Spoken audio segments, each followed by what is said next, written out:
Good morning, students. How are you today? Good, and I'm fine too. Thank for us. Okay, guys.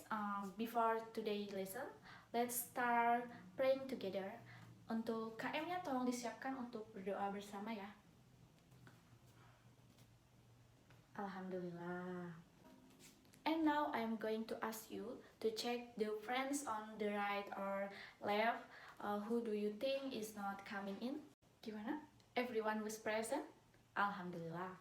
That means today there are a total of 20 students, yeah? So now I want to ask, do you still remember last week lesson? Yes, good.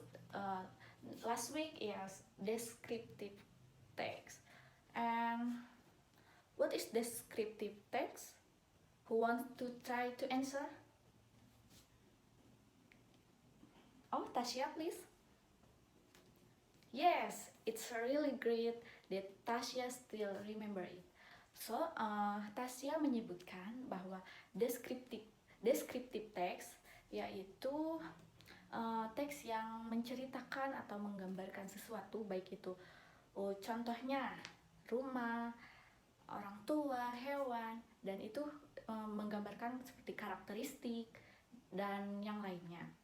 Okay guys, if last week we learned about descriptive text, so today we will learn about narrative text. What do you know what is narrative text? No? Okay, narrative text tells imaginative stories or real stories that are modified and arranged through sequences of events and that occurred in the past. Jadi, narrative text itu menggunakan simple past tense. So, and a kind of narrative text are fairy tales. Who knows? Good, mythos. And apa lagi? Fable, good. Nah, untuk struktur dari narrative text, Bis akan jelaskan dalam bahasa ya.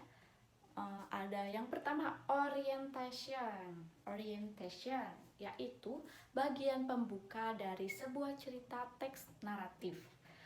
Bagian ini biasanya mengenalkan tokoh atau karakter serta latar terjadinya cerita, yaitu latar tempat, waktu, dan suasana atau keadaan yang disebut setting.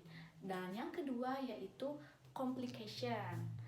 Bagian ini biasanya berisi permasalahan.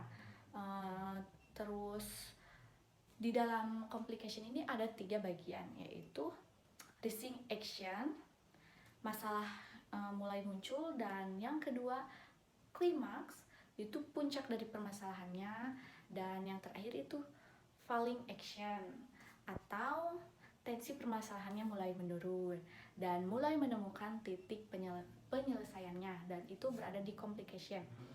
Dan yang ketiga dari struktur teks naratif itu tersendiri yaitu bagian penyelesaiannya atau akhir dari sebuah cerita teks narasi.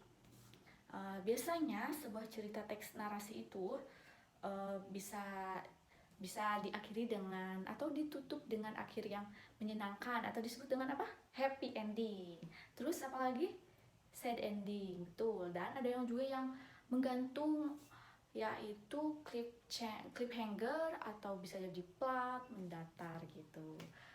So guys, today I will divide into groups, because there are 20 students. I divide into 4 group. Please kalian menghitung ya 1 sampai 4.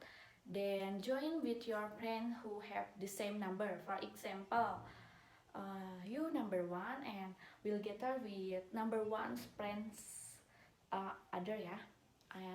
Dan seterusnya. Understand? Okay guys, now each group will be given a different type of narrative text ya. And Miss will ask what structure and message or moral is contained in the narrative text, and you must be able to try to answer, yeah? Please, group 1, group 2, group 3 and group 4. Okay, so and then you read and speak. Each group comes forward to read one about the type of narrative text that you have determined ya. Jadi nanti kalian akan maju berkelompok dan saya akan menanya. Oke guys. Dan sekarang kelompok 1 bisa maju. Good, give applause. Group 2, give applause. Group 3, give applause. And the last group, give applause. Hey guys, and kalian hebat, good. And all group, I am really appreciate. But the most united is group 2. And for the other groups, hopefully in the future, you guys can learn even better. Okay guys, so the conclusion of today's lesson is that narrative text tell imaginative story or real stories that are modified and arranged through sequences of events that occurred in the past. And the purpose of narrative text is to entertain.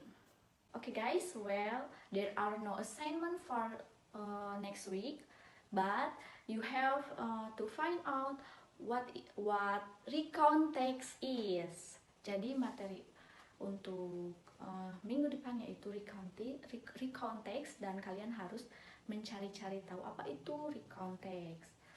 Okay, that's all for today. Hopefully it's useful ya guys. Thank you. Wassalamualaikum warahmatullahi wabarakatuh.